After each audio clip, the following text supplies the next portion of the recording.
Hello বন্ধুরা, মার্কেটে সবার মনের মধ্যে এখন একটাই প্রশ্ন যে আমরা যে পতনটা এখন রিসেন্টলি দেখতে পাচ্ছি বা আজকে যে গ্যাপ ডাউনটা দেখতে পেলাম, প্রত্যেকটা স্টক পুরো ক্র্যাশ করেছে। তো এই ধরনের ক্র্যাশ বা এই ধরনের মার্কেটের পতন আরও কতদিন চলবে, আরও কতদিন দেখতে হবে এইভাবে রেড ক্যান্ডেলস? তো সেগুলোই হচ্ছে প্রশ্ন। এই প্রশ্নের অ্যাকচুয়ালি ডাইরেক্ট উত্তর দেওয়া সম্ভব নয়। কোথায় কবে মার্কেট ঘুরবে সেটাও বলা সম্ভব নয়। তবুও আমরা এখানে কিছু নিউজ অ্যানালাইসিস করে নেব বা মোটামুটি নিউজ অ্যানালাইসিস করে বোঝার চেষ্টা করব যে মার্কেট কী ধরনের ডাইরেকশানে যেতে পারে। তো ভিডিওটিতে এগোনোর আগে যদি মার্কেট অ্যানালাইসিস রিলেটেড ভিডিও আপনার ভালো লেগে থাকে তাহলে ভিডিওটিকে একটি লাইক করে দিন আর চ্যানেলটিকে সাবস্ক্রাইব করে রেখে দিন, যাতে করে আমাদের কোনো গুরুত্বপূর্ণ ভিডিও আপনার মিস না হয়ে যায়। তো প্রথমেই যেটা দিয়ে শুরু করব, মোটামুটি এটা আমরা সচরাচর দেখে থাকি, সেটা হচ্ছে এফআইআর সেলিং। তো এফআইআই কিন্তু সেলিং একেবারেই বন্ধ করছে না। মোটামুটি লাস্ট কয়েকদিনের থেকে দেখুন, আজকে যেটা 9,040 কোটি, মানে 9,000 কোটির ওপরে কিন্তু সেলিং করেছে। আর বাকি লাস্ট যদি আপনি এক সপ্তাহ দেখেন তাহলে কিন্তু এত বড় সেলিং কিন্তু আগে ছিল না। তো স্বাভাবিক, আজকে মার্কেটের যে কন্ডিশন ছিল সেখান থেকে কিন্তু বোঝাই যাচ্ছিল যে এফআইআই কিন্তু একটা ভালো রকম সেলিং করছে। তবে যেটা গুরুত্বপূর্ণ এখানে পজিটিভ পয়েন্ট, সেটা হচ্ছে ডিআইআই। তো ডিআইআই আজকে কী করেছে? ডিআই কিন্তু নেট পারচেজ করেছে 12,000 কোটিরও বেশি টাকা। সুতরাং বুঝতেই পারছেন যে 9,000 কোটি যেটা সেলিং করেছে, ডিআই কিন্তু তার থেকে অনেকখানি বেশি অলরেডি বাইং করেছে। আর সে কারণে হয়তো মার্কেটে আমরা একটা কামব্যাক দেখেছি, মানে মার্কেট চলাকালীন কিন্তু আমরা একটা কামব্যাক দেখেছি। প্রথমে যে স্পিডে সেলিং চলছিল সেই স্পিডটা কিন্তু অনেকটা কমে গেছিলো এবং মার্কেট কিন্তু অনেকটাই রিকভারি করে ওপরে এসে ক্লোজিং দিয়েছে। তবে তার মানে কি পতনের যে স্পিড, সেই স্পিড কি বা পতনের যে গতি, সেই গতি কি কমে আসছে? সেটা কিন্তু নাও হতে পারে। আর সেটাই হচ্ছে নেগেটিভ নিউজ। আমি প্রথমেই একটা নেগেটিভ নিউজ দেখাতে চাই, যেটা একদম ফ্রেশ, একদম টাটকা, এক্ষুনি এসেছে বলতে পারেন। সেটা হচ্ছে ট্রাম্পের একটা থ্রেট, যেটা চায়নাকে দেওয়া হয়েছে। আমি আপনাকে একেবারে নিউজে দেখাতে চাই। দেখুন, ইউএস চায়না ট্রেড ওয়ার এসক্যালেটস, মানে যুদ্ধের গতি কিন্তু ওদের বাড়ছে। যুদ্ধ মানে এখানে কিন্তু ট্রেড ওয়ার বা ট্যারিফ ওয়ারের কথাই বলা হচ্ছে। Trump threatens further 50% tariff on the dragon from April 9। এটা কিন্তু একদম বসিয়ে দিয়েছে সেটা নয়, থ্রেট দিচ্ছে। তার কারণ কি? তার কারণ হচ্ছে বেজিং মানে চায়না কিন্তু রিটেলিয়েট করেছিল, মানে আমরা জানি সেটা 34% কিন্তু ইউএসের উপরে ট্যারিফ চাপিয়েছিল। যখন ডোনাল্ড ট্রাম্প চাপালো ওদের উপরে, তখন চায়নাও কিন্তু ব্যাক করে এদের উপরে চাপিয়েছে। এবার চায়নাকে উল্টে আবার থ্রেট দেওয়া হচ্ছে কি, যে যদি তারা ওই 34% মানে হটিয়ে না দেয় তাহলে কিন্তু আরও ফার্দার 50% ট্যারিফ কিন্তু ড্রাগন মানে চায়নার উপরে কিন্তু লাগতে পারে। আর এই নিউজই কিন্তু পুরো ওয়ার্ল্ডের মার্কেটের ওপরে একটা ভালো রকমই নেগেটিভ প্রভাব ফেলতে পারে। এটা কখনকার নিউজ যদি আপনি দেখতে চান তাহলে দেখুন, লাস্ট আপডেটেড এপ্রিল 7, মানে আজকেই 9টা 31 PM, মানে জাস্ট একটু আগে নিউজটা এসেছে এবং যেটা কিন্তু মার্কেটের উপরে নেগেটিভ প্রভাব পড়তে পারে বলে আমার ধারণা। এরকম আরও নিউজ দেখতে পেয়ে যাবেন। একই news, Trump threatens new 50% tariff on China if Beijing does not remove retaliatory duties. ঠিক আছে, বাকি একই Trump threatens additional tariff on China terminate stock. তো এই কারণে কিন্তু যুদ্ধের যে ভয়াবহতা সেটা কিন্তু কিছুটা হলেও বাড়ছে। তবে মার্কেট নিয়ে অ্যানালিসিস করার আগে আমাদেরকে যেটা অবশ্যই দেখে নিতে হবে সেটা হচ্ছে ডাও কী করছে। আপনি যদি রিলোড করেন তাহলে একদম লেটেস্ট পাবেন -2.35%। আর ডাও যতদিন পড়বে আমাদের কিন্তু কোনোভাবে রেহাই নেই। এটা নেক্সট আমি যদি রিলোড করে নিই তাহলে দেখতে পাচ্ছেন ন্যাসডেক কিন্তু 1.57% আজকে ডাউন, আর S&P 500 রিলোড করে নিলেই কিন্তু 1.68%। সুতরাং এরা যে স্পিড নিয়ে পড়ছিল ততটা স্পিডে হয়তো এখন পড়ছে না। তবে ডাও যদি এখানে প্রায় 2.5% মতো ডাউন হয়, সেটা কিন্তু আমাদের মার্কেটের ওপরেও যথেষ্ট একটা প্রেসার আনতে পারে কাল। এবার দেখুন, এখানে মার্কেট কিন্তু ওপেনিংয়ের সময় কিছুটা নিচে গেছিলো, তারপরে হিউজ একটা স্পাইক দিয়ে কিন্তু ওপরে আসার চেষ্টা করেছে। মার্কেট শেষ পর্যন্ত কোথায় যায় সেটা দেখার অনেকখানি এখনও সময় বাকি। তো যেটা দেখলাম মোটামুটিভাবে ডাও এবং ন্যাসড্যাক এবং S&P প্রত্যেকটাই কিন্তু ভালো রকম নেগেটিভে চলছে। তবে একটা গুরুত্বপূর্ণ জিনিস এখানে বলতে চাই, গুরুত্বপূর্ণ খবর বলতে পারেন। তো এই খবর অনেকবারই অনেক জায়গাতেই এসেছে।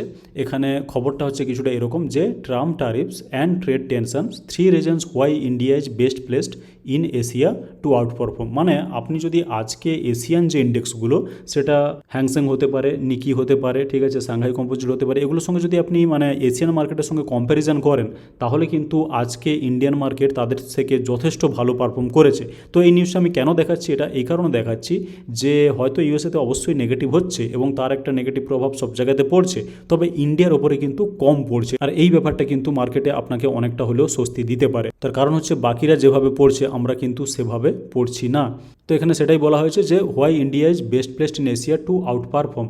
এবার দেখুন, India exporters are not losing sleep over Donald Trump's tariff threat, here is why. এখানে অনেক কারণ দেওয়া থাকবে, সেগুলো আমরা পড়বো না, কিন্তু হেডলাইনটা দেখতে পেলেন যে ইন্ডিয়া থেকে যারা এক্সপোর্টার তারা কিন্তু অতটা মানে তাদের ঘুম কেড়ে নিচ্ছে ডোনাল্ড ট্রাম্পের এই টারিফ, সেটা কিন্তু নয়। এখানে দেখুন, আরও দেখুন, India likely to see small hit from Trump tariffs as threats grow. ঠিক আছে, সুতরাং থ্রেট বাড়ছে সব ঠিক আছে, কিন্তু ইন্ডিয়া কিন্তু খুব একটা ইন্ডিয়াকে হিট করতে পারবে না এই ট্রাম্পের tariff. India INC anticipate limited impact from US tariffs. বুঝতেই পারছেন, লিমিটেড ইম্প্যাক্ট, এটা কবেকার, কিন্তু এটা 3 এপ্রিলের। তো প্রত্যেকটা জায়গায় বলা হয়েছে যে হ্যাঁ, ট্যারিফ নিয়ে যে গণ্ডগোলটা হচ্ছে, যে নেগেটিভিটি পুরো ওয়ার্ল্ডে ছড়িয়ে পড়ছে, সেটা পড়ছে তো ঠিকই, কিন্তু ইন্ডিয়া সেখানে হয়তো খুব একটা অ্যাফেক্টেড হবে না, আর যেটা কিন্তু আমাদের ক্ষেত্রে যথেষ্ট গুড নিউজ। দেখুন আবার, Donald Trump's tariff, India may be among least vulnerable Asian economics in trade war with US. ঠিক আছে, তো এই ট্রেড ওয়ারে আমরা কিন্তু যথেষ্ট ভালো জায়গায় আছি, এবং এটাই কিন্তু বারবার মানে বড় বড় নিউজে আপনি ছাপেছে দেখতে পাচ্ছেন। এখানে দেখুন, India sees no hit to projected growth from US tariff. মানে আমাদের যে প্রজেক্টেড গ্রোথটা আছে ইন্ডিয়ার, সেটাতে কিন্তু বিশাল কিছু কোনো ক্ষতি করতে পারবে না ইউএস ট্যারিফ। তো অবশ্যই এটা একটা বড় পজিটিভ নিউজ। এই জিনিসটা কিন্তু মাথায় রাখতে হবে, যখনই আপনি মার্কেটে রেড ক্যান্ডেল দেখতে পাবেন তখনই কিন্তু এই জিনিসটা মাথায় রাখবেন যে বাকিদের থেকে অন্তত আমরা একটা বেটার জায়গায় আছি। এখন মার্কেটের এরকম পতন কোথায় গিয়ে থামতে পারে বা কোথায় সাপোর্ট নিতে পারে, সেটা জানার জন্য আমরা একটু টেকনিক্যাল দেখে নেব। তো যারা আমার ভিডিও রেগুলারলি ফলো করেন জানেন যে আমি আগে যেটা বলেছিলাম মার্কেটের সাপোর্ট, সেটা হচ্ছে এরকম একটা জায়গায়, যেটা প্রায় ধরুন ওই 21,000 রাফলি 500 দাঁড়াচ্ছে, 21,500। তো 21,500 যেটা আমি এর আগেও বলেছি, মানে সেফ সাইডে থাকার জন্য প্রথমে এর আগে যেটা দিয়েছিলাম, মানে 21,500 আগে যেটা, সেটা হচ্ছে ওই দাঁড়াচ্ছে 21,760 মতো, মানে এই জায়গাটায়। আর এখন যেখানে মার্কেট ক্লোজিং দিয়েছে ধরুন 22,161, সেখান থেকে ধরুন 2 থেকে 2.5%। তো এখনও পর্যন্ত 2 থেকে 2.5% বাকি আছে, এখনও পর্যন্ত ওই স্পেসটা আছে, তারা কিন্তু মানে মার্কেট কিন্তু 2 থেকে 2.5% পর্যন্ত এখনও নিচে যেতে পারে স্ট্রং সাপোর্টে যাওয়ার জন্য। কিন্তু প্রবলেমটা হচ্ছে যদি ওখানে ব্রেক করে 21,500 ধরুন, তাহলে কিন্তু সেটা একটা বিশাল বাজে জায়গায় পৌঁছে যাচ্ছে, এবং সেটা ধরুন রাফলি সেটা পৌঁছে যাচ্ছে কোথায়, সেটা পৌঁছে যাচ্ছে 20,000-এ। তো 20,000 একটা বিশাল বড় স্ট্রং সাপোর্ট, সে বিষয়ে কোনো সন্দেহ নেই। আর যদি এটাকে ব্রেক করে এর মধ্যে এই স্ট্রিপের মধ্যে ঢোকে, তাহলে কিন্তু এখানে হয়তো বেশ কিছু আপ ডাউন আমরা দেখতে পেতে পারি ভবিষ্যতে। আরেকটা যেটা ফ্ল্যাগ টাইপের প্যাটার্ন, যেটা আমরা অবশ্যই এখানে দেখে নিতে চাই, এই ফ্ল্যাগ প্যাটার্ন কিন্তু সেরকমই কিছুটা ইঙ্গিত দিচ্ছে।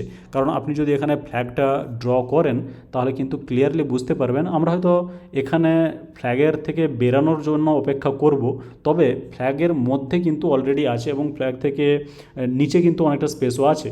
সুতরাং ফ্ল্যাগ থেকে বেরোনো কিন্তু বেশ খানিকটা দূরেই বলে মনে হচ্ছে। আর এই যে একটা ট্রায়াঙ্গেল তৈরি হচ্ছে, এখানে যদি এর ভোলাটিলিটি কিছুটা কমতে থাকে, তাহলে হয়তো আমরা কিছুটা কনফার্মেশন পেতে পারি যে হয়তো 21,500তেই সাপোর্ট নিতে পারে। তবে ভোলাটিলিটি বেড়ে যদি কোনোভাবে এইটা ব্রেক করে, মানে 21,500 ব্রেক করে, তাহলে কিন্তু নেক্সট হয়তো 20,000-এ গিয়ে সাপোর্ট নেবে। আর তার আগে আমার যেটা মনে হয় 20,000 ব্রেক করা খুবই ডিফিকাল্ট হবে।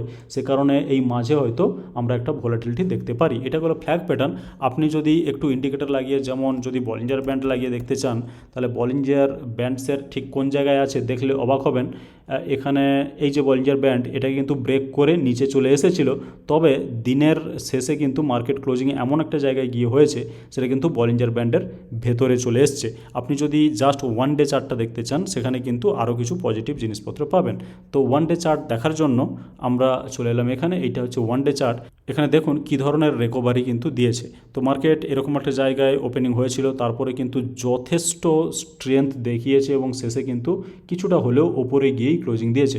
তো এটা কিন্তু কোনোভাবেই কামব্যাক করার যে কোনো ইন্ডিকেশান সেটা নয়, তবে মার্কেট যে কিছুটা সামলে নিয়েছে সেটা কিন্তু পরিষ্কারভাবে বোঝা যাচ্ছে। তো সে কারণে আমার যেটা মনে হয় যে আগামী দিনে আপনাকে যেটা লক্ষ্য রাখতে হবে, সেটা হচ্ছে ফার্স্ট 21,500 মতো, এখন মানে এখান থেকে 2% মতো বা 2.5% মতো নিচে, আর তারপরে যদি সেটা ব্রেক করে, তাহলে কিন্তু হয়তো 20,000 পর্যন্ত মার্কেট যেতে পারে। সে কারণে মার্কেটকে ওভার অ্যানালাইসিস করলে কিন্তু কিছুই পাওয়া যাবে না, তাছাড়া ঘাবড়ানোরও কিছু কারণ নেই। এরকম মানে ফল আগে এসেছে মার্কেটে, এবং তারপরেও কিন্তু মার্কেট একের পর এক হাই দেখিয়েছে। আর এই একটাই কথা, সেটা কিন্তু সব ইনভেস্টারদের মাথায় রাখতে হবে যদি আপনি লং টার্ম ইনভেস্টার হয়ে থাকেন।